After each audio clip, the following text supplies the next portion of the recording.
On peut maintenant s'attacher au fond, puisque le titre de ce webinaire, c'est Professionnels passés au reconditionné. C'est donc, vous l'aurez compris, une invitation à passer à l'action. Que ce webinaire complète un guide de décryptage que nous avons, comment dire, que Rupture a coordonné et sorti à l'automne, qui est accessible en open source sur le site Rupture et dont je vous partagerai un lien de téléchargement à l'issue du webinaire. Alors, pour démarrer les échanges, je voulais partager avec vous deux chiffres que vous connaissez peut-être, mais qui sont fondateurs et qui expliquent hein, la convergence de nous tous ce matin autour de ce sujet. Le premier chiffre, c'est 4,4%. 4,4%, c'est ce que représente le numérique dans l'empreinte carbone de la France. Et le deuxième chiffre, c'est 50%. Et 50%, c'est ce que représente, c'est la part de la fabrication des équipements neufs dans cet impact. C'est ce constat qui nous réunit ce matin avec l'envie de partager des solutions concrètes, performantes, sobres pour intégrer le reconditionné dans vos parcs informatiques et agir positivement sur l'empreinte carbone de vos organisations. Alors, pour vous inspirer, partager leur expérience, vous donner des clés, des bonnes pratiques aussi pour passer à l'action. Nous avons la chance ce matin de bénéficier d'un parterre d'intervenants experts que je vais vous présenter. Donc, Anne Rabot, qui est experte Green IT, Bonjour. qui est avec nous ce matin, Sylvain Dagneau, qui est directeur des services numériques chez Keran, Pierre Frémiot, qui est directeur d'AFB Ouest, Guillaume Bonjour. Josse. Alors, Guillaume, est-ce que tu nous as rejoints? Encore. Pas encore. Donc, Guillaume va nous rejoindre dans quelques instants. Guillaume est responsable du service aux utilisateurs au sein du département. Là, je garde mes notes puisque le titre est relativement long. Au sein du département des ressources numériques de Nantes Métropole. Et Hélène Kerambloch. Et Hélène est directrice de la transformation économie responsable chez TIPCO. Et Hélène est par ailleurs coprésidente de l'association Rupture. Alors, maintenant, si vous connaissez les intervenants, nous sommes désireux de vous connaître un peu mieux. Et ce que je vous propose, puisque vous êtes relativement nombreux ce matin et qu'on aura du mal à faire un tour de caméra, c'est de faire un tour de chat. Bon, je constate qu'il y a une belle diversité hein, de profils avec des curieux, des utilisateurs déjà engagés. Donc, merci pour ces présentations. En tout cas, ce que je constate, c'est que d'où que vous en soyez de l'intégration du numérique reconditionné dans vos organisations, vous avez tous envie de passer à l'action. Et j'ai envie que ça nous serve de point de départ en fait pour interroger des organisations qui ont pris la décision d'acheter et d'utiliser de l'IT reconditionné et de développer sa part au fil des ans. Alors, je vais débuter, et puis j'espère que Guillaume Josse de Nantes Métropole pourra nous rejoindre très prochainement, puisqu'il était prévu qu'il intervienne aux côtés de Sylvain Dagneau. Mais Sylvain, je vais te poser du coup la première question, puisque ton organisation a choisi d'intégrer du numérique reconditionné, et cela depuis quelques années. Est-ce que tu peux nous partager les motivations qui t'ont conduit à le faire, et puis nous dire aussi concrètement ce que ça représente aujourd'hui dans ton parc informatique? Alors, j'ai incarné cette volonté pour des raisons, moi, écologiques et puis politiques, de sensibilité, de me dire, voilà, le numérique reconditionné, il existe. On peut voir comment on peut le mettre dans notre entreprise. On a commencé dans l'autre sens, c'est-à-dire qu'on a commencé à donner notre matériel informatique à des reconditionneurs pour qu'ils puissent le réutiliser. Mais en tout cas, c'est un premier sens dans cette direction-là. Et ensuite, on a fait des tests du petit matériel, ou enfin du petit matériel, sur des ordinateurs portables pour une population un peu ciblée, stagiaire, mais c'est vraiment un test à petite échelle, avec une dizaine, une quinzaine de postes. Et puis le Covid est arrivé. Et on a eu besoin, alors comme beaucoup de personnes, mais donc Kéran, hein, c'est près de 800 personnes, mais on était en train de basculer sur un mode ordinateur portable, mais on avait encore beaucoup de postes fixes. Et puis d'un seul coup, le Covid, on retrouve des gens qui partent et qui doivent travailler de chez eux, télétravail, confinement forcé. Et il a fallu qu'on achète beaucoup de PC, beaucoup d'écrans, parce que les gens n'avaient pas forcément d'écran chez eux. Et donc on a fait une commande en masse pour obtenir ce genre de matériel-là. On a travaillé avec AFB à l'époque, on continue de travailler avec AFB. Et ben ça a été une réussite. Alors, en même temps, on déployait Microsoft. Je ne fais pas de pub pour Microsoft, mais en tout cas, c'est la conjoncture voilà, c'est ce qui s'est passé pour nous. Et les gens ont été très contents du matériel. Nous, on a été très contents et on s'est dit que finalement, on a forcé un peu la marche, mais ça a fonctionné très très bien. Donc, c'est devenu pour nous complètement naturel de se dire, quand on a besoin de matériel, que ce soit un PC, que ce soit des docks pour pouvoir brancher les PC, que ce soit des écrans, eh bien, on peut solliciter des reconditionneurs et c'est ce qu'on fait. On le fait, alors on en reparlera un petit peu plus tard, sans doute, mais là, dans cette approche-là, ça a été ça. Maintenant, ce que ça représente chez nous, alors j'ai pas les derniers chiffres, mais je pense que ça commence à. Alors, on a dû reconditionner en interne, hein, ça, tout le monde voit à peu près ce que c'est, hein. C'est-à-dire que je prends un PC qui était pour une population, je le remets un système d'exploitation et je le redonne à une autre partie de la population de mon entreprise. Donc ça, c'est quelque chose qui fonctionne très bien. Mais aussi la part de reconditionné en achetant ce reconditionné-là chez un reconditionneur. Ça représente, là maintenant, on est autour de presque 40-45% de reconditionné. Et on bascule là maintenant sur du reconditionné, sur du petit matériel, sur des suites, sur des choses comme ça. Alors, on va travailler avec Rupture sur cette idée-là pour creuser un peu le truc, mais on souhaite aller plus loin parce que ça fonctionne. Et voilà, après, je vous détaillerai comment ça a pu fonctionner et comment on est allé plus loin et pourquoi il ne faut pas hésiter à aller vers ça, même si il peut y avoir des réticences. En tout cas, voilà, ça a été porté par une volonté ancrée en moi en me disant, mais on peut faire quelque chose, je peux faire quelque chose à mon niveau d'un point de vue écologie responsable. Voilà. Super.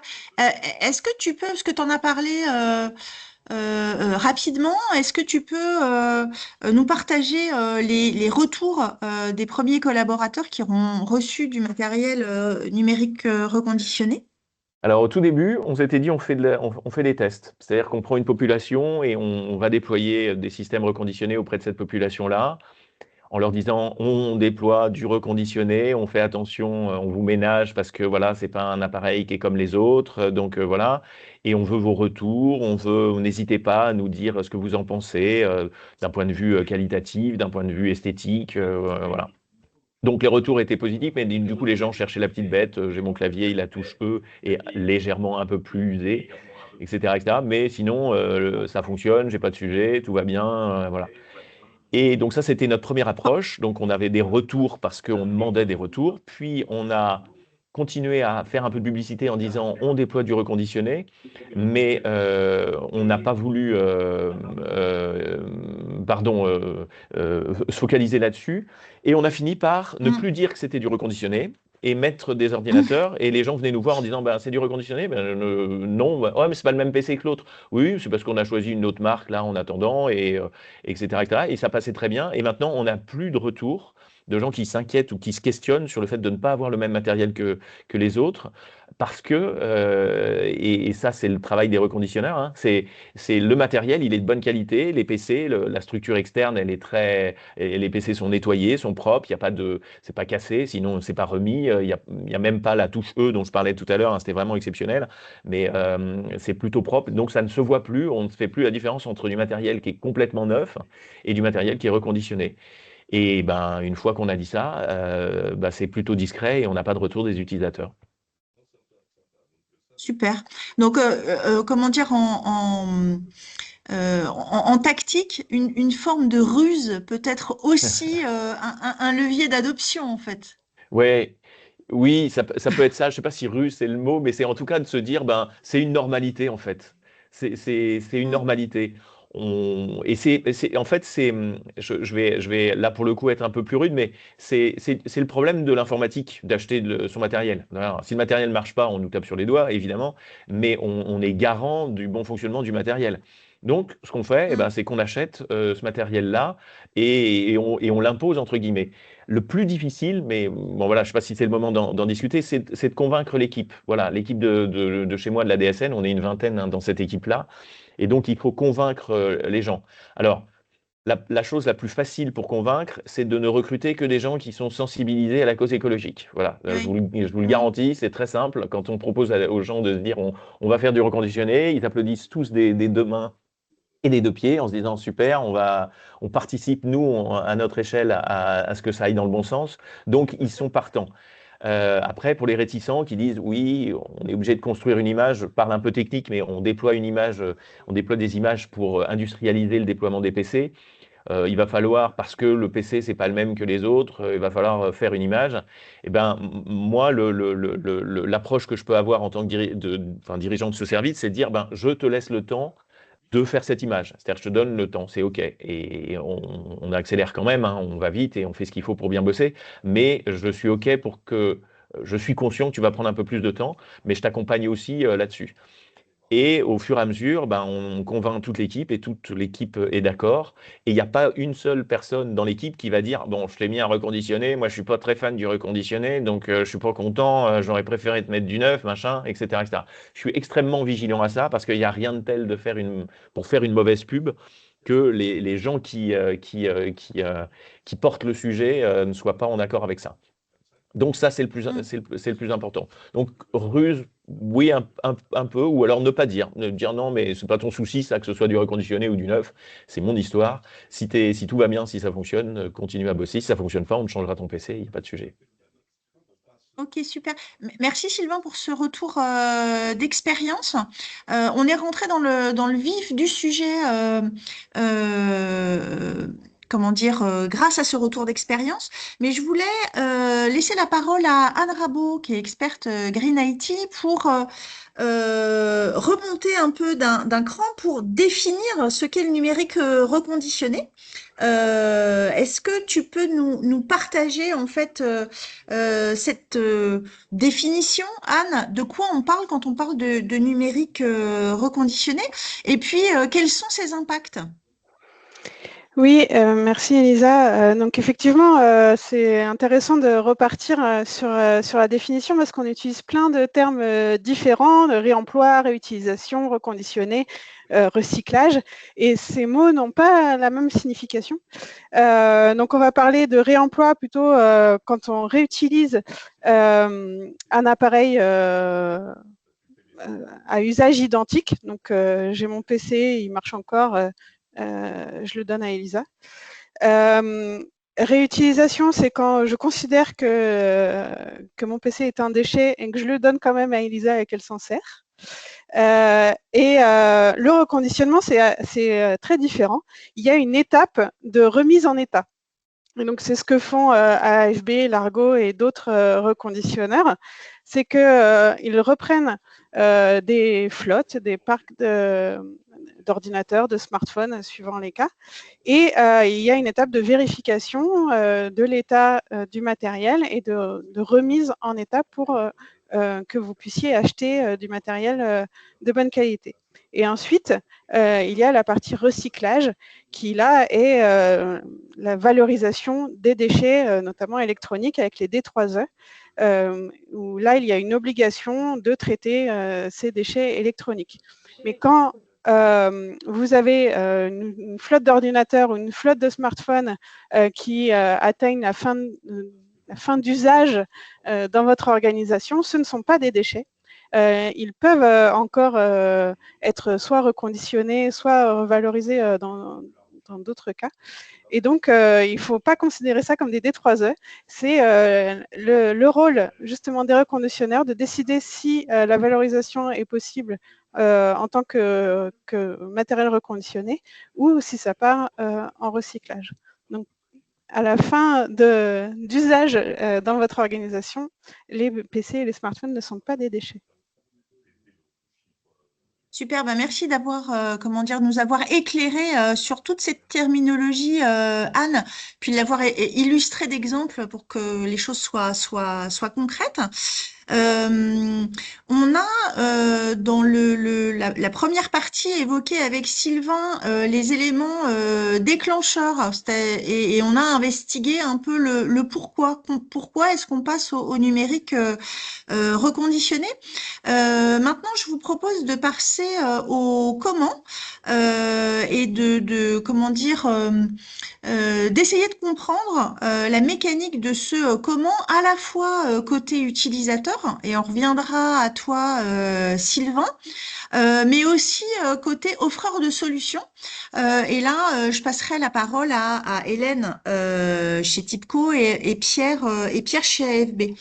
Mais pour démarrer, Sylvain, tu évoquais tout à l'heure la crise Covid comme étant un déclencheur.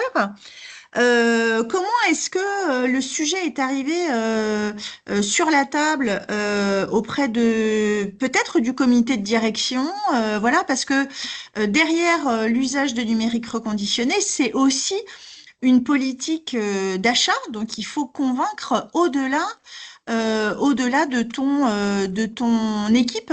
Et même si tu as en effet une équipe qui est composée de gens qui partagent les mêmes valeurs que toi, comme tu l'expliquais tout à l'heure.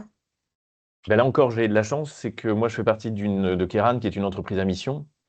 Donc, fortement, au Mm. niveau du CODIR, fortement sensibilisé sur ces questions-là. Donc, en fait, c'est très facile de prendre cet angle-là, de dire, ben, à nous de faire un petit effort et de voir ce qu'on peut faire pour améliorer notre empreinte carbone. Et pourquoi pas prendre du matériel reconditionné. On m'a fait confiance sur le choix du partenaire ou sur le choix des partenaires sur ces sujets-là, et on m'a fait confiance aussi en termes d'investissement. Donc j'ai eu un peu le champ libre par rapport à ce sujet-là, mais acheter du reconditionné, ça coûte moins cher, et quand il est voilà, associé ou en tout cas relié à une garantie, ce que je mettais en commentaire là, eh ben, on est complètement sécurisé et on peut avancer comme ça. Et ça a été le cas. Donc, on a massifié, industrialisé, entre guillemets, le déploiement du reconditionné chez nous grâce ou à cause d'eux. Hein. On ne va pas non plus donner trop de fleurs à ce Covid. Mais c'est le Covid qui nous a permis d'accélérer un peu les choses. Et au final, voilà, comme je le disais, quand ça rentre dans de la normalité et ça ne sort plus, la tête ne sort plus de l'eau, de se dire ah, zut, c'est du reconditionné, zut, ce PC machin, il est un peu à part, et ben finalement, ça devient une routine, et y compris au niveau du CODIR, pardon, parce que moi je fais partie du CODIR, mais la vigilance du CODIR, c'est de se dire est-ce que les clients internes ils sont satisfaits du service Mm. du service numérique. Si la réponse est oui, peu importe ce qui s'y passe, entre guillemets, peu importe, hein, mais on fait confiance et on se dit que si ça fonctionne, ça veut dire que c'est bien fait. Donc là-dessus, j'ai pas eu d'alerte. Si on avait eu vraiment des difficultés, des retours, on en a eu quelques retours, hein, ça peut arriver, mais au même titre que quand on achète du neuf, ben, on a un modèle qui marche pas, ou toute une série d'ailleurs, soit dit en passant, qui va dysfonctionner. Et ben, sur du reconditionné, on a pu avoir des PC qui voilà, ne marchait pas, mais comme c'est garanti, c'est changé et ça repart. Et donc, il n'y a pas eu d'événement particulier en se disant, à cause du reconditionné, on a des équipes qui perdent du temps, les PC fonctionnent moins bien, il y a des gens qui râlent parce que c'est moins beau, parce qu'ils n'ont pas de neuf, parce que ceci, parce que cela. eh bien, le CODIR était très satisfait. Et je précise juste, si on a eu, il m'est arrivé d'avoir des gens qui venaient me voir. Alors moi, tous les sujets qui touchent au reconditionné, alors c'est plus le cas maintenant, mais à cette époque-là, je demandais à mon équipe de me faire remonter tous les retours un peu négatifs. Et le peu de retours de quelqu'un qui disait, moi j'avais demandé un PC neuf et j'ai pas un PC neuf. Eh ben, il venait dans mon bureau et puis pendant 1 heure, je lui faisais une discussion sur l'écologie. Il comprenait que c'était investi, il comprenait pourquoi on allait le faire. Il repartait, il était peut-être toujours pas content de ne pas avoir, mais au moins il avait des explications. Et comme ce mécontentement-là ne dépassait pas sa petite personne, eh bien, ça n'arrivait pas jusqu'au CODIR. Et donc voilà, tout le monde était satisfait. Et c'est encore là le cas maintenant, quelques années après le Covid, ou en tout cas, nous, quasiment, ça fait 8-9 ans qu'on fait du reconditionné. C'est plus du tout un sujet. Super. Hélène, Sylvain évoquait à l'instant les questions de sécurité des matériels, enfin voilà, de fonctionnalité des matériels. Comment est-ce que vous gérez, vous, côté offreur de solutions, ces questions chez TIBCO? Ben, on les traite au debout de la chaîne. Je vais peut-être juste repréciser un petit peu le contexte dans lequel nous on s'inscrit. Voilà Guillaume qui nous rejoint. Dans lequel nous on s'inscrit pour ces offres de solutions. En fait, TIBCO, on est un prestataire de services numériques et on intervient sur l'ensemble du cycle de vie du matériel chez nos clients. Donc, on est à la fois offreur de solutions et on met en œuvre ces solutions chez nos clients, sur les parcs de nos clients. On les maintient, on les supervise, on les gère d'un point de vue cybersécurité, etc. Et puis, ben, effectivement, à un moment donné, le matériel arrive en fin d'usage chez nos clients. Et l'idée, c'est de leur apporter une solution qui soit aussi sécurisée en sortie de parc. Donc, c'est de répondre à l'enjeu à la fois pour nous de contribuer à l'allongement de la durée de vie du matériel, autant que faire se peut à travers nos prestations de maintenance chez le client. Et une fois que l'usage est terminé chez le client, de leur dire, OK, ben, on va sécuriser la sortie de parc de vos matériels et on va les sécuriser sur plusieurs aspects. Sur l'aspect sécurité de la donnée, qui aujourd'hui est un élément qui est très prégnant, voilà, s'assurer qu'on respecte tout ce qui est en lien avec la RGPD et puis les consignes du RSSI de l'entreprise, donc du responsable de la sécurité du système d'information, et qu'on respecte aussi les filières dans lesquelles vont être traités les matériels qui sont en fin d'usage. Voilà, parce que les entreprises aujourd'hui ont des obligations de suivi dans un registre des matériels des 3E qui sortent de leur entreprise.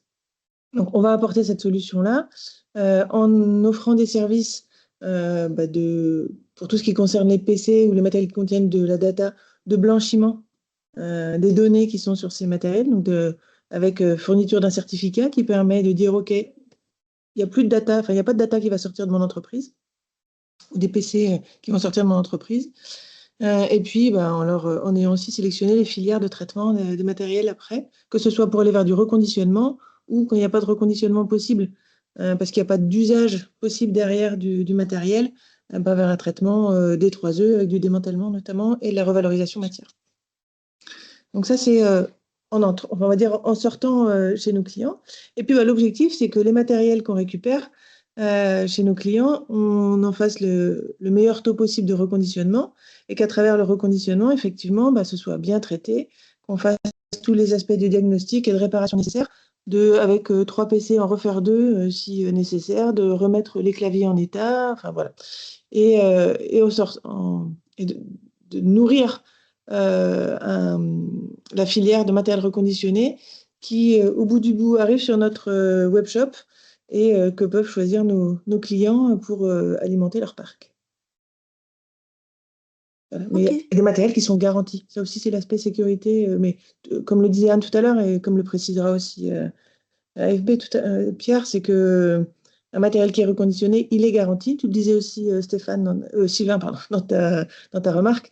L'atout fort d'un matériel qui est reconditionné par des gens qui sont habilités à le faire, c'est la garantie du matériel. Donc, c'est aussi un point de sécurité, on va dire, pour garantir la qualité du processus. Merci Hélène. Et du côté de chez AFB, Pierre, de quelle manière est-ce que vous intervenez? Est-ce que tu peux décrire ton modèle, sa singularité? Eh ben, on fait tout comme vient de dire Hélène. On achète des parcs au départ chez nos clients, on les collecte, on les efface, on les on les répare, on les améliore, on en fait 2 avec 3 précédemment. On fait de la garantie. Il y a 50 points de contrôle aujourd'hui sur tous les équipements qui sortent dans nos magasins ou sur notre site internet. Et c'est vrai qu'aujourd'hui, la première question qu'on va nous poser, c'est et la grosse différence qu'il y a entre AFB et TIBCO, c'est plutôt le modèle économique. Nous, on est ce qu'on appelle une entreprise adaptée, c'est-à-dire que AFB, c'est un modèle européen qui a été lancé en Allemagne il y a presque plus de 20 ans maintenant aujourd'hui, et qui veut dire travail pour personnes en situation de handicap. Donc on voit que dès la création du groupe, ça a été fait avec une forte connotation sociale, et c'est vrai que cette expérience de plus de 20 ans fait qu'aujourd'hui on travaille avec des groupes très importants qui nous permettent d'accéder à des parcs homogènes, de bonne qualité et assez récents. Et c'est vrai qu'aujourd'hui, c'est une chance pour tous les gens qui sont autour de cette table d'avoir des prestataires aussi de qualité. Dire le travail de TIBCO n'est plus à juger. C'est une entreprise qui a pignon sur rue depuis des années avec une envergure nationale. AFB, ça fait plus de 25 ans qu'on fait ça dans presque 5 pays. Donc, ce qui nous plaît aujourd'hui et ce qui nous fait plaisir vraiment, c'est que en faisant la promotion du travail de personnes en situation de handicap, on arrive à rendre des services qui sont de haut niveau de satisfaction de nos clients. Le témoignage de Sylvain Dagneau, qui dit qu'aujourd'hui, ça fait 8 ans qu'il travaille avec nous, c'est la meilleure preuve aujourd'hui de la qualité de ce service, et je l'en remercie encore de témoigner comme ça, parce que c'est difficile pour une entreprise adaptée telle qu'AFB de pouvoir communiquer son savoir-faire dans les plus grandes. On n'est clairement pas back market, hein, on n'a pas LVMH en actionnaire, mais la finalité, n'empêche, c'est la même. C'est qu'aujourd'hui, on veut donner une deuxième vie aux équipements, on veut aujourd'hui inciter les gens à utiliser du reconditionné, et la limitation des ressources, l'augmentation de la RAM ou de carte graphique ou de choses comme ça qui va arriver cette année de par la limitation d'accès au matériel, va faire qu'aujourd'hui, le reconditionné va clairement avoir un enjeu très fort à jouer. Et puis c'est le cas également dans tout ce qui est collectivité publique, qui sont confrontés à la loi AGEC et qui aujourd'hui se posent la question, mais est-ce que c'est pertinent d'acheter du reconditionné avec des acteurs de qualité? Vous prenez aucun risque et on a tout le savoir-faire pour vous suivre et vous accompagner là-dessus. Donc s'il y a des gens autour de la table qui sont concernés, il ne faut pas hésiter à prendre contact avec nous, parce qu'on a des solutions à proposer, quoi. Voilà. Super, merci Pierre. Puis tu m'offres du coup l'opportunité de donner la parole à Guillaume Josse de Nantes Métropole, qui vient de nous rejoindre, puisque tu parlais des acteurs publics à l'instant. Guillaume, on était en train avec Sylvain, puis Hélène et Pierre, d'évoquer la mécanique du comment est-ce qu'on intègre, où on apporte une solution en termes de numérique reconditionné dans les organisations. Est-ce que tu veux bien expliquer, décrire la manière dont vous avez intégré le numérique reconditionné chez Nantes Métropole, et puis peut-être dans un deuxième temps nous partager à la fois les freins et les leviers que vous avez rencontrés, notamment vis-à-vis des sphères de décision, mais aussi des agents qui accueillaient les matériels reconditionnés. Oui, bonjour à tous déjà, excusez-moi pour le retard s'il y a eu un tour de table. Donc, Guillaume Josse, responsable au sein de Nantes Métropole, en charge notamment de la fourniture de tous les équipements, de l'acquisition de la fourniture de tous les équipements des agents. On a 11 000 agents et à peu près 50 000 biens qu'on répertorie hors périphérique, etc. Donc, comme le mentionnait Pierre, nous la loi AGEC est arrivée comme entre guillemets une nouvelle contrainte pour les entités publiques. On a un taux de reconditionné à acheter. C'est arrivé à un moment où nous devions renouveler notre marché très tôt. Alors, parfois on a 2-3 ans de marge parce que on aurait pu garder le marché précédent, mais là non, on était vraiment au tout début de l'action. Et donc on a dû travailler avec les acteurs du territoire dans un premier temps pour comprendre ce marché-là, comment ça fonctionnait, du sourcing tout simplement.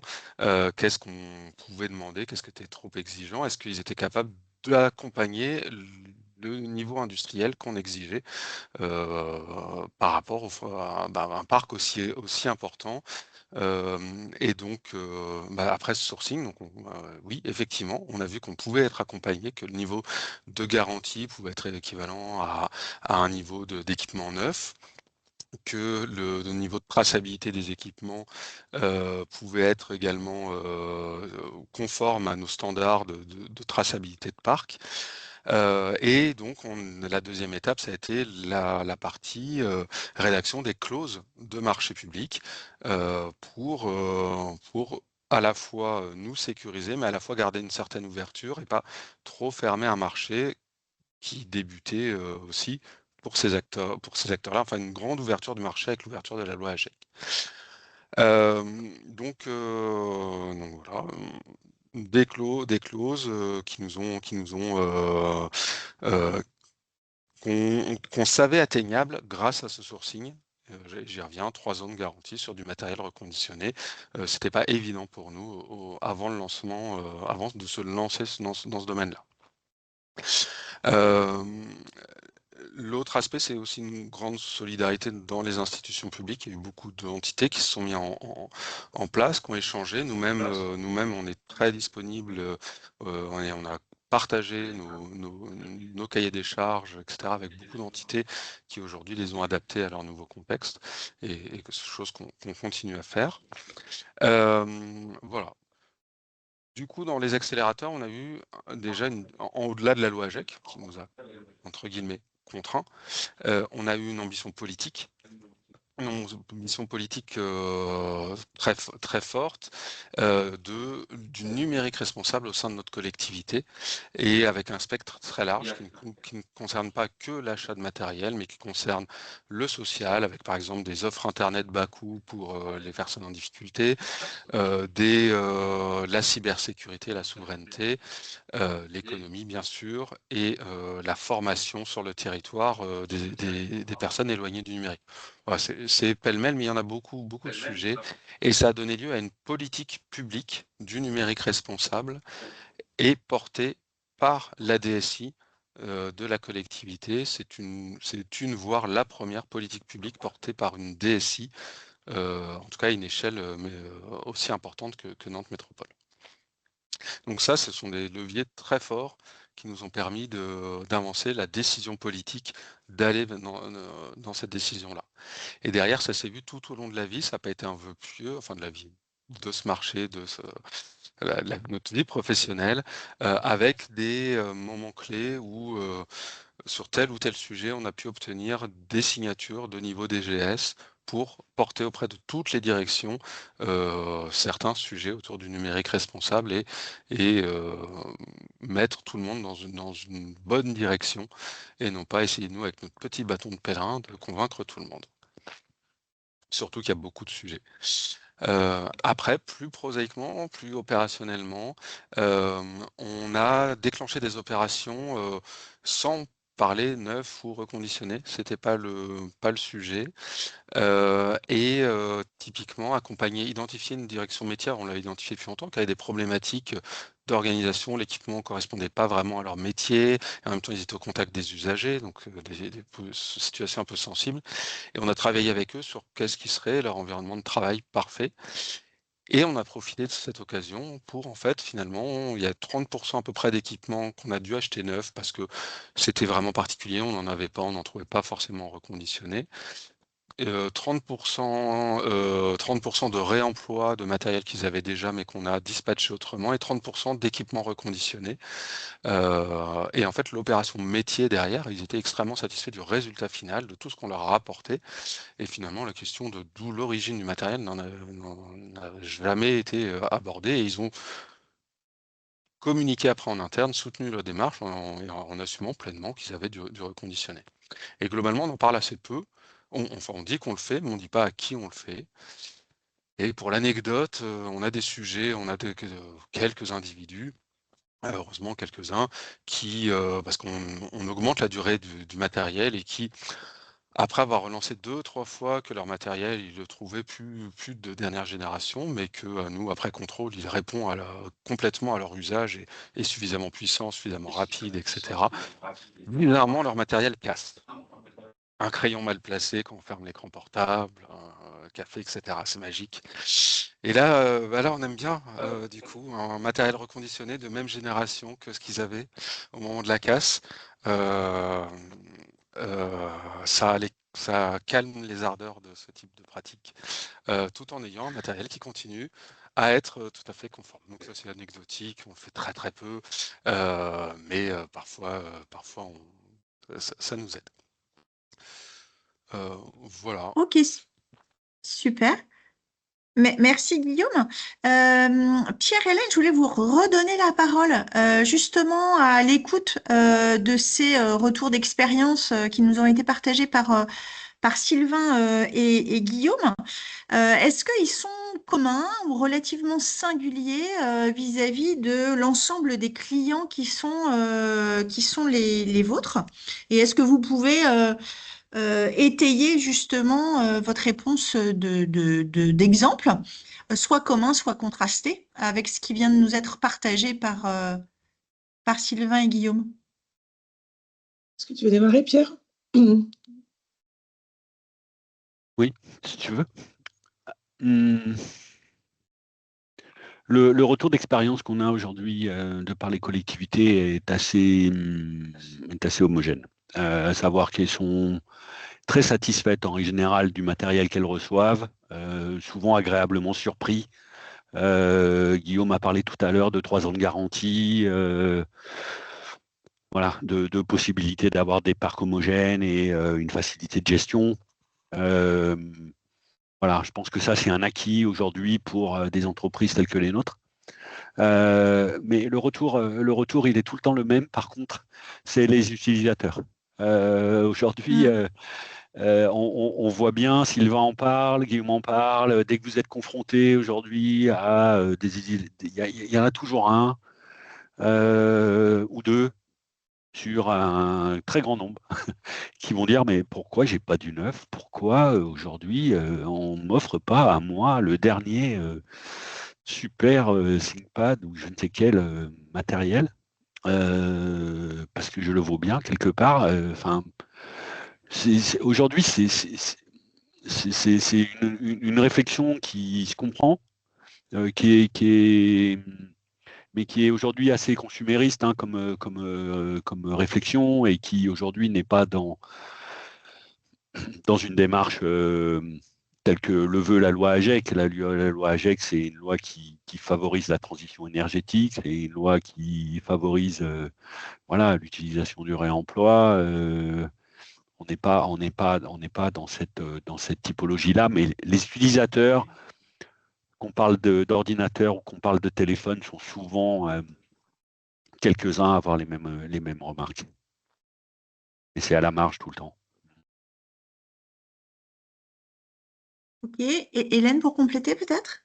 Ouais, je vais revenir sur ce qu'on a dit tout à l'heure, c'est le partage du sens, hein, ce que disait Sylvain, et puisque tu disais Guillaume aussi par rapport à la partie inclusion de ce projet de mise en œuvre de matériel reconditionné dans une politique plus générale de numérique responsable. C'est à partir du moment où on donne le sens, c'est plus simple de faire passer le message. Et puis après, je pense que ça devient une évidence. En fait, quand on a testé, qu'on voit que ça fonctionne, on voit chez les clients, ils testent sur quelques premiers lots. Et puis, les premiers tests passés, ils élargissent le champ et puis ça devient un automatisme. Alors, ils n'achètent pas forcément tout en reconditionné, mais en tout cas, dans leur politique de sourcing, ils mixent du neuf et du reconditionné pour compléter leur politique d'achat. Et puis, le sujet, au final, ne vient plus. Est-ce que c'est du reconditionné ou est-ce que c'est du neuf? Quand en plus, dans l'entreprise, on associe ça à une politique de réallocation des postes. C'est-à-dire un matériel qui a fini son usage avec un utilisateur parce que l'utilisateur a besoin d'autre chose ou parce que l'utilisateur s'en va, il est mis en réemploi ou en réutilisation, même si c'est prévu comme un détroit à œufs, pour faire le lien avec ce que disait Anne tout à l'heure. Il est réinséré dans une boucle en interne. Donc, quand tout ça se mêle, finalement, reconditionné, neuf ou second emploi dans l'entreprise, on voit plus la différence et donc c'est neutre en fait. Donc, je pense qu'il faut se lever les freins par rapport aux, effectivement, quelques-uns qui se sentiront un peu lésés de ne pas avoir le matériel dernier cri. Mais c'est pas grave, c'est une politique d'entreprise, donc on l'a fait appliquer et puis on avance. J'en explique le sens, encore une fois, pour être un peu moins radical. Et aujourd'hui, à l'heure où les budgets aussi d'investissement sont quand même re-questionnés dans beaucoup d'entreprises, au-delà même des questions environnementales, le reconditionnement, le reconditionné, il a des atouts majeurs en fait. Donc c'est aussi un argument de poids, je pense, pour ceux qui se posent la question. Ok. Avant de clôturer cette séquence, j'avais une question croisée que j'adresse à la fois à Sylvain et à Guillaume. Est-ce que vos besoins ont évolué depuis vos premières années d'intégration du numérique reconditionné dans vos parcs? On a parlé de garantie, on a parlé d'homogénéité du parc. Est-ce que en augmentant la part de numérique reconditionné dans vos parcs, les exigences aussi vont grandissantes? Est-ce qu'il y a des besoins qui sont nouveaux? Je commence, Guillaume, c'est OK pour toi? Vas-y, c'est bon pour moi. Ça marche, merci.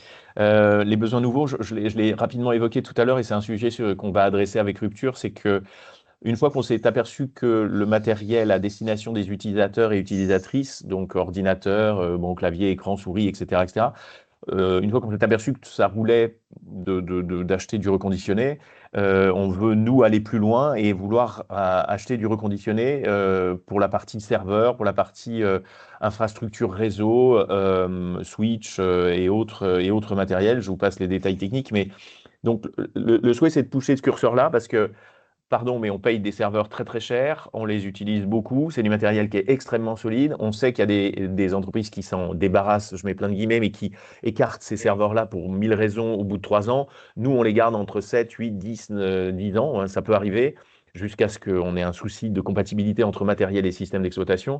Mais vraiment, en fait, c'est pour déployer encore plus de reconditionnés et pas pour faire beau, hein, je reviens là-dessus, hein. J'ai l'air d'être le porte-drapeau d'un truc où c'est absolument génial mais en fait, c'est parce que comme ça fonctionne, que ça coûte moins cher et que ça nous rend, nous, les services qu'on attend d'acquisition de matériel informatique, eh ben, on aurait tort de s'en priver. Donc, on veut pousser dans ce domaine-là le souhait d'avoir du reconditionné. Donc voilà, c'est ça l'évolution. Ok, super, merci Sylvain. Et du côté des collectivités territoriales, des acteurs publics, Guillaume? Alors, nous, on a surtout étendu tout ce qui était matériel. On sort effectivement du matériel standard agent et parce qu'on a de très nombreux métiers avec plein de besoins. Et en fait, on va chercher sur le matériel reconditionné des opportunités auxquelles on n'aurait pas forcément pensé. Parfois des choses toutes bêtes, hein, une imprimante thermique. Oui, aujourd'hui, on peut en trouver en reconditionné et on a même, j'ai connaissance d'équipements où en fait, ils ne se fabriquent plus du tout et on ne peut les retrouver qu'en reconditionné. Et si l'État, alors là, je parle de l'État, même pas nous, devait changer le logiciel associé à cet équipement-là, ça coûterait des millions d'euros à la France. Donc, ils achètent reconditionner, ils font réparer ce type d'équipement. Donc, il peut y avoir des opportunités de propre matériel. Sur la partie serveur, etc., nous, je ne maîtrise pas le détail de ce qu'on achète, mais je peux juste ajouter que d'un point de vue cyber, il y a certains équipements qui ont été blacklistés pour dire ceux-là, on refuse qui soit reconditionné. Ça a été une doctrine posée en amont, mais que voilà, mais c'est quand même la pratique sur d'autres équipements. Et sinon sur nos exigences, c'est plus la période qui veut ça. On a on a acheté beaucoup lors du Covid. Ce matériel commence à être désigné obsolète par les constructeurs parce qu'il a 6 ans, donc ils sortent plus les nouveaux drivers pour les nouvelles versions de Windows, etc. Mais bon, on alimente les écoles, on alimente des filières de dons auprès des associations pour par ces biens-là, mais effectivement on est obligé d'être un peu plus exigeant, mais d'être moins gagnant du coup sur le matériel type poste de travail qu'on réclame parce qu'aujourd'hui il y a une grosse vague là entre les constructeurs et Windows de matériel devenu tout d'un coup incompatible alors qu'il fonctionnait sur Windows 11 il y a encore sans souci tout récemment. Ok, merci Guillaume. Alors, on vient de voir là qu'il y a un florilège de solutions, d'opportunités, qu'elles fonctionnent. Certains font partie des pionniers. Enfin, Sylvain, tu disais que vous travaillez sur ces questions depuis 8-9 ans. La question qui se pose, hein, c'est comment est-ce que on fait de ces réussites pionnières une norme et une pratique généralisée. C'est un peu ça la question, hein, et on est ravis de vous avoir si nombreux à ce webinaire ce matin. C'est bien la preuve que bon nombre d'organisations souhaitent justement participer à cet élan et à cette dynamique. Mais malheureusement, le numérique reconditionné aujourd'hui dans les organisations, il reste une part qui est pas majoritaire, hein, des parcs informatiques, alors qu'on l'a vu, il y a des garanties techniques, c'est une solution, c'est des solutions économiques, environnementalement parlant. On sait que le numérique reconditionné est une solution efficace et dont l'empreinte est évidemment optimisée par rapport à du neuf. Alors moi, je voulais savoir, Anne, et c'est à toi que j'adresse cette question. Comment est-ce que on passe de ces réussites pionnières à cette pratique généralisée? Est-ce que tu peux nous partager des leviers qui, selon toi, peuvent accélérer le recours à l'IT reconditionné? Et je crois que tu souhaiteras probablement étayer ton propos Avec mon slide. d'un petit Tout à fait. schéma. Ouais, Voilà. pendant que tu le mets, je Je voudrais vais rappeler quand partager. même, parce qu'on ne l'a pas forcément rappelé au début, Elisa a parlé de 4% des émissions de gaz à effet de serre liées au numérique dans le monde. Je voudrais rappeler quand même que le numérique aujourd'hui dans le monde, c'est 31 milliards d'équipements utilisateurs, 80 millions de serveurs dans le monde, et c'était hors IA. Un PC aujourd'hui, un PC portable, c'est 200 kg d'énergie fossile pour le fabriquer et 600 kg de minéraux et plusieurs milliers de litres d'eau. Donc, avant tout, on fait ça pour économiser ses ressources. Un smartphone, c'est 70 matériaux différents, 50 métaux. Et dans la vie d'une entreprise, un PC portable, c'est environ 3-4 ans. Donc, on voit bien la masse que ça représente. Aujourd'hui, dans le monde, il y a 54 milliards de tonnes de déchets électriques et électroniques et seulement 17% sont collectés et recyclés. Donc, on voit bien que la part de collecte et de recyclage, elle augmente au fur et à mesure, mais elle n'est pas la solution ultime, déjà parce que c'est très énergivore, c'est très cher de recycler ces métaux. Donc, il faut avant tout alléger cette pression sur les ressources et donc avoir une démarche globale de sobriété numérique. Donc, effectivement, Elisa a affiché ce petit schéma de cycle de vie des équipements numériques dans une organisation. Moi, quand j'accompagne mes clients, on essaye de faire le tour un petit peu de tous ces leviers pour accompagner dans la démarche. Donc, ça part déjà de la réglementation. On a déjà évoqué plusieurs fois la loi AGEC, donc c'est la loi anti-gaspillage et économie circulaire, qui a déjà plusieurs années. Et donc, il y a notamment un article qui oblige les organisations publiques à acheter 20% de matériel reconditionné. Mais il y a aussi d'autres réglementations. Il y a des décrets européens, il y a la CSRD, même si c'est un peu compliqué la CSRD en ce moment. Il y a la loi Rennes, qui est la loi de réduction de l'empreinte environnementale du numérique. Il y a la Convention de Bâle sur les déchets toxiques, il y a des directives des 3E, donc déchets électriques et électroniques, qui a un objectif de collecte de 65% des objets vendus. Autant vous dire qu'on n'y est pas. Donc il y a cette réglementation qui incite fortement, on l'a entendu avec Guillaume notamment. Ensuite, il faut travailler avec les achats pour inscrire des critères de marché dans les appels d'offres. Que vous soyez une organisation publique ou privée, il faut inscrire ces critères d'achat responsable dans vos marchés. Et choisir ensuite les bons prestataires qui pourront vous accompagner dans ces démarches. Donc, on en a quelques-uns autour de la table. Ensuite, dans votre organisation, il faut effectivement lever les freins au conditionné. Ça passe par la communication, par la communication de bonnes pratiques aux utilisateurs et d'avoir aussi des bonnes pratiques de gestion du matériel. Donc, on va éviter de coller tout un tas de stickers sur les PC. On va essayer d'en prendre soin, de mettre des coques sur les téléphones, etc. Et puis, il y a toute la partie maintenance et réparation qu'on a un petit peu évoquée avec justement Clémence de Simplon avant de démarrer ce webinaire. Donc, il y a effectivement, ces dernières années, les DSI ont beaucoup externalisé cette partie maintenance et réparation, notamment du fait du passage des PC fixes vers les PC portables et l'arrivée des smartphones en entreprise. Moi, quand j'ai commencé à travailler, c'était pas un sujet le reconditionner parce que la DSI nous donnait un PC fixe et on ne savait pas vraiment d'où ça venait, si c'était neuf ou pas, si ça avait déjà servi à 10 collaborateurs ou pas.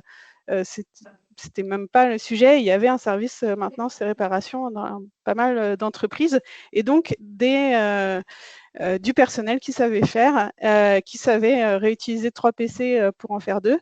Et ça a été de plus en plus externalisé. Donc, c'est aussi soit faire appel à des prestataires comme AFB, TIPCO ou d'autres qui vont pouvoir faire cette maintenance et le gérer pour vous. Soit en interne, et du coup, ça fait du réemploi en interne aussi, soit en externe, et ça fait du réemploi à l'externe. Et puis ensuite, donc gérer la fin d'usage dans l'entreprise. Donc, ce n'est pas la fin de vie, hein, comme on disait, ça peut servir à d'autres, soit en réemploi direct, soit à des associations comme la Maison du Livre qui discutent en chat. Soit, si ce n'est pas possible, ça partir en recyclage ou en D3E dans des filières sécurisées. Et puis ensuite, on peut, pour continuer la démarche et l'améliorer, faire du reporting sur les taux de panne, par exemple. Est-ce qu'ils sont différents ou pas? Est-ce qu'il y a des retours utilisateurs ou pas? Et puis, éventuellement, calculer les impacts environnementaux évités grâce à ces démarches. Donc, voilà. Est-ce que, Elisa, tu voulais que j'aborde d'autres sujets? Écoute, j'avais pas de demande particulière. On a du temps, donc soit tu souhaites développer, Anne, ou bien alors, on peut passer aussi à des échanges avec les participants. C'est toi qui me dis. Non, on peut passer aux échanges, pas de problème. Donc, j'ai vu du coin de l'œil que vous aviez pour partie déjà posé quelques questions dans le volet commentaires, mais si vous le souhaitez, on peut prendre des questions à l'oral et donc vous êtes invités, pour ceux qui veulent interpeller nos intervenants, à reconnecter vos caméras et micros et interagir avec eux.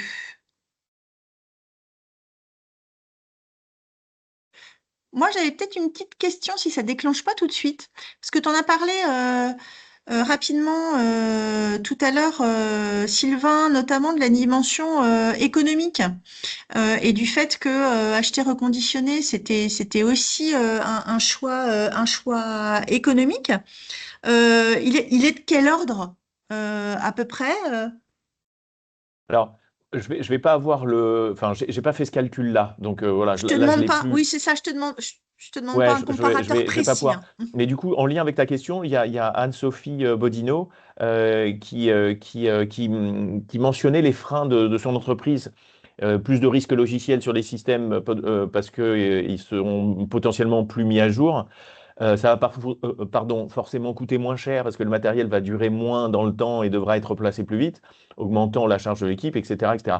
Alors, oui, il y a ça. On a des PC, nous, qu'on a achetés en reconditionné il y a 5-6 ans. J'ai pas le détail, mais je prends voilà, un exemple comme ça. Au hasard, je vois tourner encore des PC de stagiaires alors je dis PC de stagiaires parce que nos stagiaires arrivent et on les considère vraiment comme une population un peu à part. Et du coup, on a un déploiement qui est un peu à part. Et on leur avait donné donc des PC reconditionnés.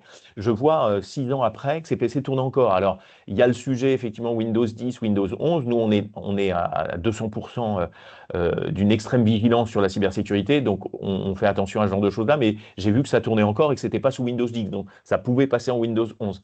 Donc, en fait, moi, très sincèrement, pour répondre à cette question, Anne-Sophie, je fais plus la différence. C'est-à-dire que comme les PC sont rentrés, moi, dans mon parc, voilà, nous, on le sait parce que il y a des numéros de série et que dans le parc, c'est effectivement bien géré. Donc, on sait d'où ils viennent, on sait comment ils ont été achetés, quelle marque, etc., etc. Mais du coup, il n'y a pas grande différence donc, le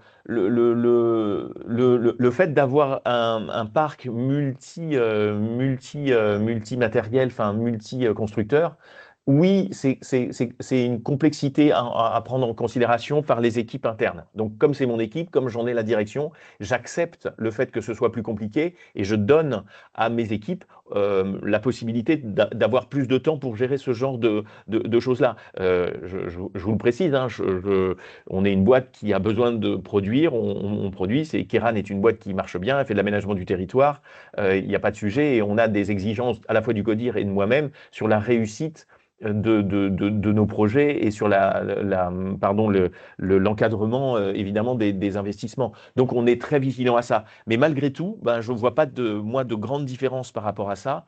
Et je ne peux que aller dans le sens de ben, ça fonctionne, c'est tout à fait possible. Il faut de la volonté, il faut rassurer, mais dans les chiffres, alors, sur une grande masse, hein, il faudrait peut-être qu'on discute ensemble, Anne-Sophie, un peu à part pour préciser ça. Mais honnêtement, il y a pas de sujet. Pierre, Merci je pour crois votre que tu retour. voulais compléter les. Ouais. Pierre, je crois que tu voulais compléter les Oui, propos tout de à fait. Sylvain. Oui, tout à fait. J'ai une vision un peu plus large parce que forcément, Keren est mon client, mais j'en ai plein d'autres. Et aujourd'hui, j'en ai plein d'autres parce que le service qu'on rend, il est de qualité. On ne peut pas proposer depuis 20 ans des matériels reconditionnés si aujourd'hui on n'est pas capable de fournir un parc homogène, si aujourd'hui on n'est pas capable de mettre des garanties, des certificats au-delà de la garantie légale, et je voudrais dire, mais pour les acheteurs, une garantie de satisfaction de l'utilisateur. Si les gens ne sont pas contents, l'expérience va tourner court. Donc, ça serait mettre en cause tout le modèle économique qu'on a bâti depuis des années et ce n'est pas le cas. Là, la question de Anne-Sophie Bodino, c'est clairement comment je peux lever des freins de ma DSI. Les freins de la DSI, ils ne seront pas levés par des critères. Pardon, je suis en train de m'entendre. Ne seront pas levés par des critères RSE ou par des critères environnementaux. Le critère environnemental ou le critère RSE, c'est un plus. C'est comme si aujourd'hui vous disiez les gens sont clients d'AFB parce qu'on est une entreprise adaptée, qu'on fait travailler des gens en situation de handicap. Non. Le but d'AFB, c'est de fournir du matériel reconditionné à des acteurs privés qui ont besoin d'une utilisation professionnelle de ce matériel. Et nous, on le fait dans un cadre avec une utilité sociale et un impact environnemental très fort. Mais en aucun cas, ça va servir d'élément, de critères de décision pure pour un DSI. Le DSI, il va regarder le coût d'achat, il va regarder la qualité des matériels et il va regarder la pérennité de son infrastructure logicielle, de son infrastructure matérielle au sens large du terme. Le reste, excusez-moi, mais c'est la cerise sur le gâteau, quoi. Vraiment ça, quoi. Et si je me trompe, là, par contre, les utilisateurs, vous pouvez vite m'arrêter. Mais franchement, ça fait 10 ans que je vends du reconditionné. Il n'y a pas un DSI qui m'a dit je vais acheter parce qu'à AFB, on fait du reconditionné. Hein. Donc, on fait qu'on a un impact environnemental. On le vend parce qu'aujourd'hui, on a des clients qui sont contents du matériel qu'on leur fournit. Point. Je souligne ce que tu dis, Pierre, c'est que c'est chouette d'avoir un DSI qui est compatible. Enfin, je m'envoie des fleurs, Oui, non, mais clairement, c'est chouette d'avoir un DSI qui est compatible avec la démarche. Ça, c'est sûr et certain. En revanche, et je suis et avec Pierre, on a eu des sujets parfois quand il y avait des trucs qui ne fonctionnaient pas, mais c'est tellement rare. Mais quand ça ne marche pas, je ne suis pas content en fait. Je ne suis pas content parce que il faut que ça tourne. Et pas parce que c'est du reconditionné ou pas du reconditionné. Quoi qu'il arrive, il faut que ça tourne. Donc, on ne prend pas de risque. Enfin, il n'y aurait pas de risque pris si jamais on s'aperçoit que ça fait couler la boîte. On se fait plaisir, on a des PC qui sont recondisons, on fait des petits gestes pour la planète, mais on est en train de mourir. Donc ça, c'est hors de question de l'entendre. Donc l'exigence, et on plaisante pas avec ça, l'exigence, elle est réelle à tous les niveaux. Et c'est sûr qu'un DSI, il a cette exigence-là. Par contre, il faut qu'il soit un peu open pour se dire, je prends un petit risque, je mets plein de guillemets parce qu'il y a des garanties partout et on n'est plus sur des sujets où les PC sont faits dans une arrière-boutique avec 3 bouts de ficelle et un fer à souder. C'est terminé. Il y a vraiment un reconditionnement qui est de qualité et qui est de qualité sur la durée. Donc en fait, on est rassuré de bout en bout. Elisa, pardon, je me suis permis de couper ton micro et de l'enlever parce qu'en fait, il y a un écho. Voilà, là c'est le cas, je suis en train de te parler et on a un écho avec ton... Donc si tu peux couper ton micro quand tu ne parles pas, ça fonctionnera mieux. Merci Elisa. Ça marche. Pas de problème Sylvain. Je voulais juste donner la main à Anne qui voulait intervenir. Oui, tu peux enlever mon slide hein, si tu veux. Oui, c'était pour faire le lien avec la question de Cyril sur les impacts environnementaux évités et l'utiliser comme levier pour convaincre les DSI. Je suis assez d'accord avec Pierre et Sylvain sur le fait que on va pas forcément convaincre les DSI avec le critère environnemental. Il y a un critère coût et qualité qui est vraiment important et que les acteurs aujourd'hui ils savent y répondre. Mais pour l'impact environnemental évité, dans le document de décryptage qu'a fait Rupture, il y a un tableau qui provient d'une étude de l'ADEME sur les produits reconditionnés et de l'évaluation de l'impact. Donc, il y a un petit tableau. Et donc, ça fait mention entre 64 et 94% de ressources économisées, que ce soit sur les ressources minières ou la consommation en eau ou les gaz à effet de serre. Donc, il y a un réel bénéfice environnemental à passer au reconditionné. C'est un vrai levier sur les stratégies RSE. Et sur les reporting, moi j'ai vu celui que fournit AFB à ses clients. Il y a tout un reporting sur les impacts justement d'acheter un parc reconditionné, sur les gaz à effet de serre, sur les ressources, sur les différents indicateurs environnementaux qui permettent d'alimenter justement son reporting et sa stratégie RSE. Je plus sois. Guillaume, tu voulais compléter les propos d'Anne? Et puis Hélène, tu prendras la parole à suivre.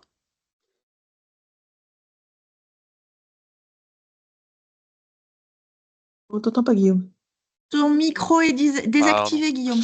Oui, je voulais apporter un exemple concret et donc je vais dans le sens d'Anne sur le fait que c'est pas ces économies d'impact environnementaux qui vont faire emporter la décision.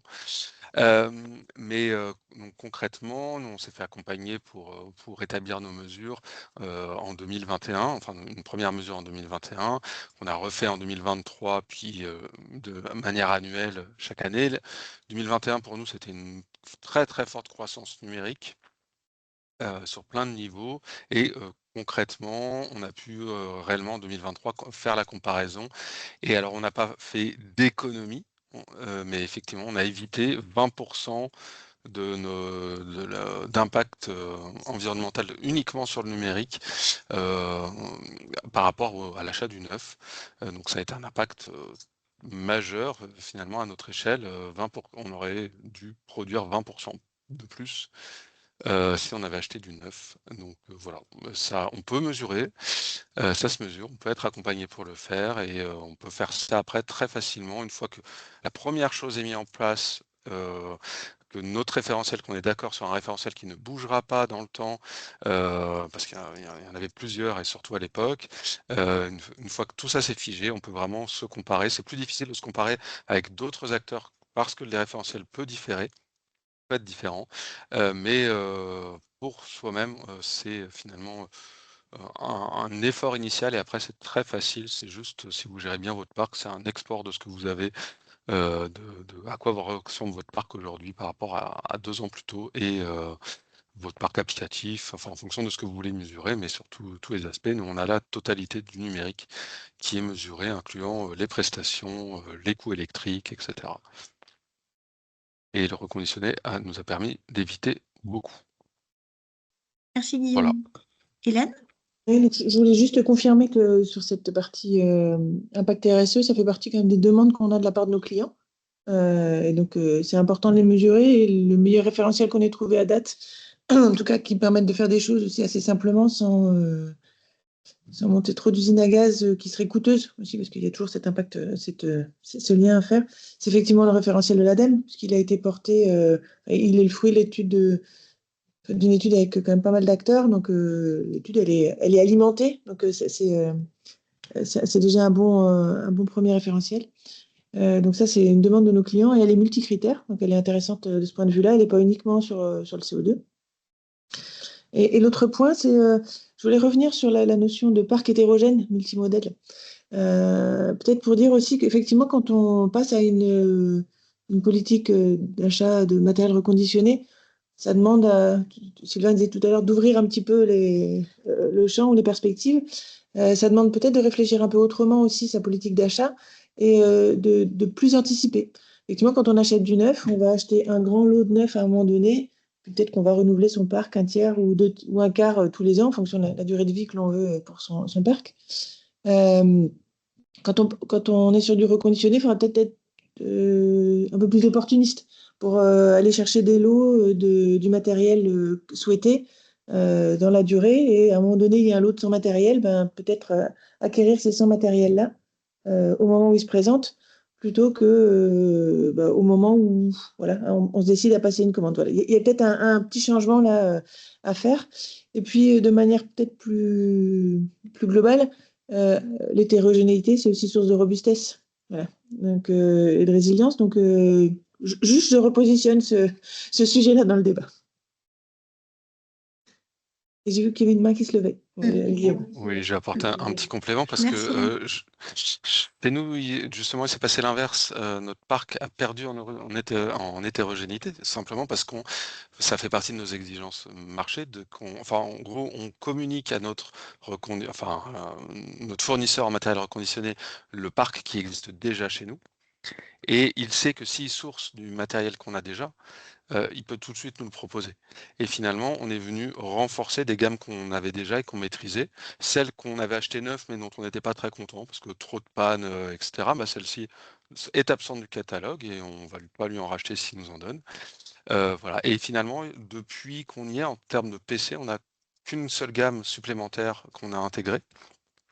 Et parce qu'on avait un énorme projet de renouvellement des écoles publiques, et on leur a acheté, je sais plus, 1300 équipements, mais du coup, tous identiques, en reconditionné. Donc voilà, donc au contraire, on renforce nos gammes existantes, les plus performantes, en continuant à les acheter plus longtemps, en les achetant plus longtemps. Merci Guillaume. Sylvain, tu voulais Je voulais juste rajouter que ça peut même être l'occasion de faire de l'innovation. Vous allez voir pourquoi. Nous, on avait pris du matériel reconditionné, des PC en particulier, chez toi Pierre, là, encore. Et on s'est aperçu que ces PC-là nous permettaient de faire des... Alors, c'est pas qu'ils étaient complètement différents de ce qu'on avait, mais on s'était jamais penché, intéressé à cette gamme-là, à cette marque-là ou sous cette forme-là. J'ai pas le détail technique, hein, je suis directeur, moi voilà, je baigne plus là-dedans. Mais mes retours d'équipe, c'est de dire, ah non, on a pris un truc chez Pierre, enfin chez AFB, on l'a utilisé, du coup, on pense que les prochains modèles vont être encore plus sympas, donc on le met en vigilance alors, ce sera pour acheter du neuf sur certains trucs, mais en tout cas, on est en vigilance sur ce modèle-là grâce au reconditionné, parce qu'on ne serait pas allé, si le reconditionneur ne nous avait pas proposé ce modèle-là, vers ce genre de produit-là. Donc ça peut être aussi l'occasion, c'est ça l'ouverture, hein. Merci Hélène d'avoir évoqué la robustesse aussi, et c'est ça aussi de se dire, ben, j'ai plusieurs possibilités qui s'ouvrent à moi, et ça déclenche aussi des opportunités après. Donc voilà, c'était juste pour préciser. Clémence, je crois que tu as une question peut-être à adresser aux Oui, intervenants. je voulais déjà vous remercier pour tout ce que vous avez partagé et j'entends que c'est un sujet à apporter aussi en conduite du changement dans ce que j'entends. Au niveau de la partie justement revalorisation, aujourd'hui, il y a des entreprises, je voyais Largo par exemple sur la première page. Comment est-ce qu'il y a d'autres acteurs et comment ça se passe? Comment on trouve facilement aussi les acteurs? Comment AFB, vous les avez trouvés ou en allant chez Rupture, mais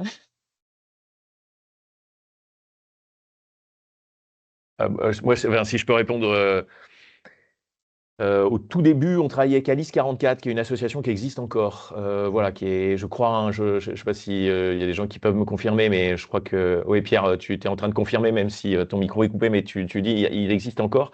Et chez eux, on avait racheté du petit matériel reconditionné. Bon, c'était en grande partie, mais là, je vous parle d'un temps.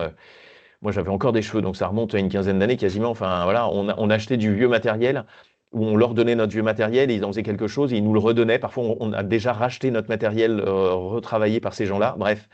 Et après, Pierre, on s'est rencontrés, ben, alors je sais plus hein, comment, mais par hasard. Mais je dirais que maintenant, si on s'y intéresse 5 minutes et qu'on tape dans Google, on trouve des choses, hein, honnêtement, hein. Alors, donc, on peut passer par Rupture parce que du coup, il y a déjà une présélection qui a été faite, mais très sincèrement, il y en a un peu partout pour la téléphonie mobile, pour les PC, pour le matériel annexe.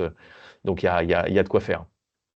Et ma deuxième question, c'était aujourd'hui dans les formations, en fait, ce qui coûte très cher, c'est aussi d'avoir du matériel pour apprendre.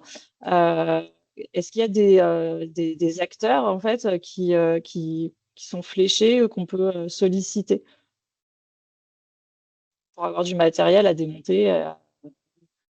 Ça peut peut-être se faire dans le cadre de partenariats pour la formation des techniciens des entreprises, en fait, parce que là,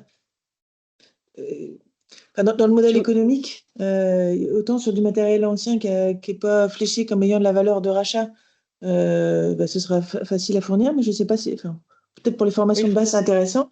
Après, pour les matériels qui sont identifiés comme ayant de la valeur, c'est difficile de les donner parce que le client à qui on rachète le parc, il attend cette valeur en fait. Donc, c'est plutôt des partenariats à mon sens, hein, qu'il faut monter là dans le cadre de la formation de techniciens pour TIPCO, pour AFB, pour des entreprises clientes. Enfin, faut le réfléchir comme ça, je pense. Ok, merci beaucoup. Alors, vas-y Hélène, je t'en prie. Non, mais j'ai perdu le fil. Je voulais rajouter quelque chose, mais je suis en train de me rendre compte que j'ai oublié. Donc, je vous laisse la main. Je voyais une question de Cyril dans le chat sur les outils de mesure. Est-ce que, pour convaincre les DSI, est-ce que, au vu des échanges là qui ont eu cours, des interventions, on a répondu à votre question, Cyril? Sans réponse, je considérerais que c'est OK. Il a dit très bien il a mis oui, très bien. Merci beaucoup. Ah bah Enfin, oui, merci. je voyais pas. Rajouté Tu beaucoup, étais mais il beaucoup a dit plus oui. rapide que moi. Ouais. Ok, super. Eh ben parfait. Je vois l'heure tourner et on arrive bientôt à l'issue de notre webinaire. Comme l'a fait Anne, je voulais vous présenter, alors avec le fond d'écran, c'est pas super, mais je voulais vous présenter le guide de décryptage Rupture et vous partagez. Alors, hop, il faut que je revienne. Voilà. Et vous partagez le lien de téléchargement de ce guide décryptage que vous avez à l'écran. Donc, il vous suffit de flasher le QR code pour y avoir accès. Si toutefois vous souhaitiez le partager, n'hésitez pas à aller sur le site de Rupture. C'est en open source, voilà, partageable à loisir. Je voulais aussi, comme Sylvain l'a déjà évoqué, vous inviter, si le sujet vous intéresse, à rejoindre le groupe numérique reconditionné qui a conclu son travail à l'automne dernier avec ce guide de décryptage et qui va, pour les mois qui viennent, notamment travailler comment dire, sur des sujets tels que les serveurs, switch, voilà, des matériels qui aujourd'hui sont relativement peu travaillés en termes de reconditionnement. Ça n'est pas l'intégralité du programme d'action de rupture sur le numérique reconditionné. Est-ce que Sylvain, Hélène, vous voulez en parler euh, un instant pour inviter ceux et celles qui participaient au webinaire ce matin à nous rejoindre? Je veux bien prendre la main. Donc, effectivement, l'objectif là pour nous sur ce sujet du numérique reconditionné qui s'inscrit dans notre chantier achat responsable, ça va être de continuer à diffuser le guide et ses bonnes pratiques. Donc aujourd'hui, ce webinaire, c'est un des exemples des actions que l'on souhaite mener. Et j'ai vu que vous étiez nombreux dans votre présentation initiale à dire on a envie de pousser le sujet. Donc, on serait ravis de vous compter dans la communauté pour continuer à pousser le sujet et à voir avec vous comment on peut se coordonner sur ces aspects-là pour faire savoir voilà, que le numérique reconditionné, ça fonctionne et ça fonctionne bien. Le deuxième axe, justement, pour continuer à passer à l'échelle, c'est de constituer un groupe de DSI qui serait mentor pour des entreprises qui ont envie de passer au reconditionné. Donc, j'ai vu aussi que dans la liste, là, il y en avait quelques-uns qui avaient envie de tester. Si vous avez envie de réfléchir votre démarche avec quelqu'un qui est déjà passé par là et profiter de tout son Rex un peu plus déployé ou développé que ce qu'on a fait aujourd'hui, c'est l'objet en fait de son contexte dans le chantier. Voilà. Et le troisième, comme l'a dit Sylvain tout à l'heure, avec qui on travaille de concert sur le sujet, c'est effectivement d'élargir le spectre des matériels que l'on pourrait racheter en reconditionné. Et aujourd'hui, ce qu'on a surtout identifié, c'est toute la partie infrastructure et puis équipement réseau. Il y a plusieurs freins qui existent sur le marché, autour de la garantie, autour de l'obsolescence logicielle.